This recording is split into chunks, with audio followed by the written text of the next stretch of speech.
நமஸ்காரம்.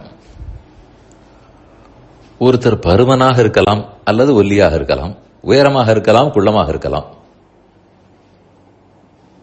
இரண்டும் ஒரே நேரத்தில் முடியுமா?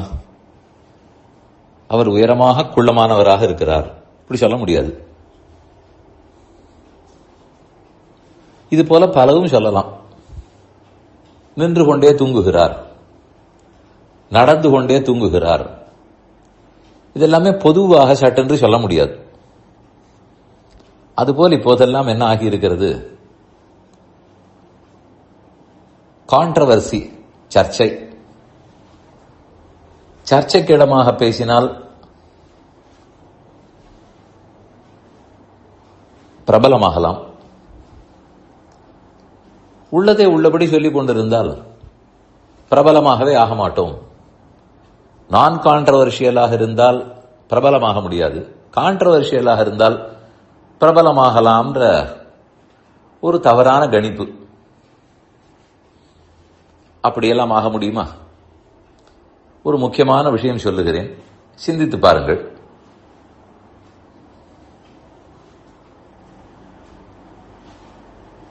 சர்ச்சைக்கு இடமில்லாமல் பேச வேண்டும். ஆனால் அப்படி என்றால் என் தர்மத்தை விட்டுக் கொடுக்க வேண்டும், இப்படி எங்கேயானும் உண்டா? அப்படித்தான் இருப்பதாக நினைத்துக் கொண்டிருக்கிறோம். எல்லாம் சம்மதம் என்று சொல்லிவிட்டால் சர்ச்சை இல்லை. அப்படி சொல்லிவிட்டால் என் தர்மத்தை நான் எப்படி பின்பற்ற? நான் என்ன பிறந்திருக்கிறேனோ, எதை சார்ந்திருக்கிறேனோ அந்த அனுஷ்டானத்தை பின்பற்றித்தான் ஆக வேண்டும். அப்படி செய்தால் அதென்ன நீர் மட்டும் அப்படி செய்வது என்ற சர்ச்சை தான் வரும். இந்த சம்பிரதாயத்துக்கு நான் ஃபாலோ பண்ணுகிறேன், இதன்படி இருப்பேன்னு சொன்னாலே அதென்ன அந்த சம்பிரதாயம்?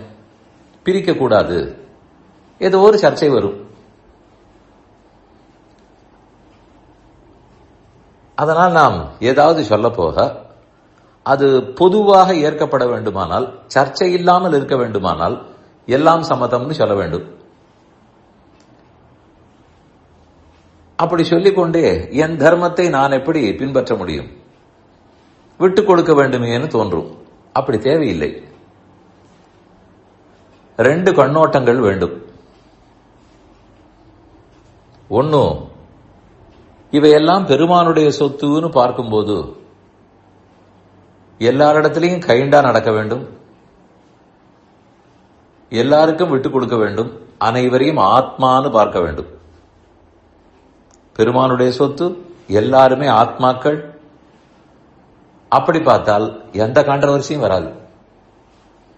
எல்லாரிடத்திலையுமே அன்போடு தான் இருப்போம். அவரும் ஆத்மா, நானும் ஆத்மா, யாரும் ஆத்மா, எல்லாரும் பெருமானுக்கு சொத்து, அவருடைய சொத்து.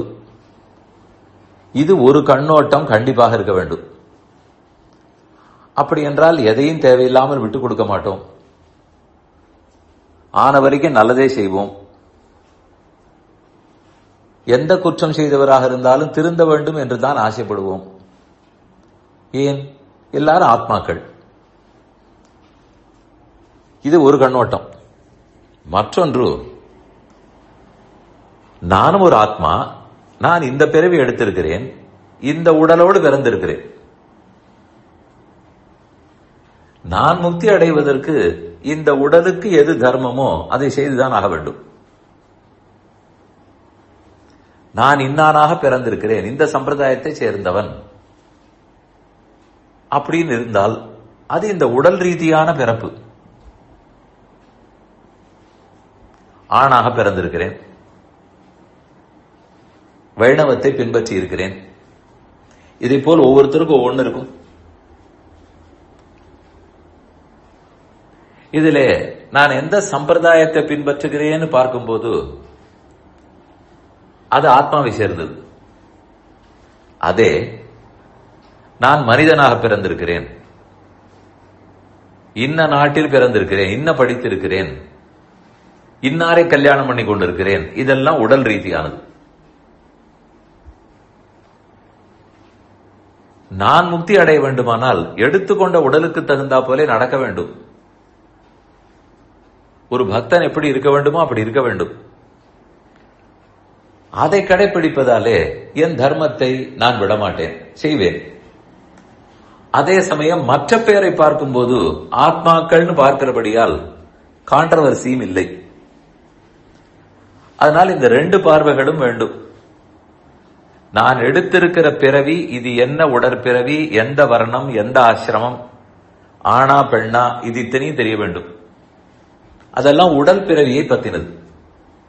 அதை கொண்டுதான் நான் என்னதை கடைபிடிக்க முடியும். அதே சமயம் உலகத்தை பார்க்கும்போது பெருமானுடைய சொத்து அனைவருமே ஆத்மாக்கள். ஆகவே எல்லாருக்கும் நல்லது செய்ய வேண்டும், கைண்டாக இருக்க வேண்டும். இந்த 2 கோணமும் இருக்குமானால் ஒரு புறம் கான்ட்ரவர்சியும் இருக்காது. உண்மையைத்தான் பேசுவோம், யாரும் ஏற்றுக்கொண்டுதான் ஆக வேண்டும். அதை தாண்டி ஏசுபவர்கள் ஏச போகிறார்கள், அது இருக்கட்டும். அத்தோடு என் தர்மத்தையும் நான் விட்டுக் கொடுக்க தேவையில்லை. இந்த 2ஐயும் புரிந்து கொண்டு நன்கு சிந்தித்து அவரவர் செயல்பட வேண்டும்னு கேட்டுக்கொள்கிறேன்.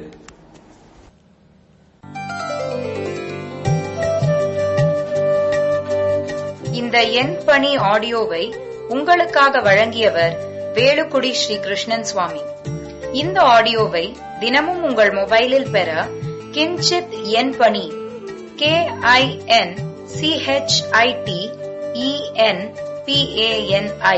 என்ற ஆப்பை கூகுள் பிளே ஸ்டோரிலோ அல்லது ஆப்பிள் ஐஸ்டோரிலோ டவுன்லோட் செய்து கொள்ளவும். தினம்தோறும் இது போன்ற உபன்யாசங்களை கேட்டு மகிழவும்.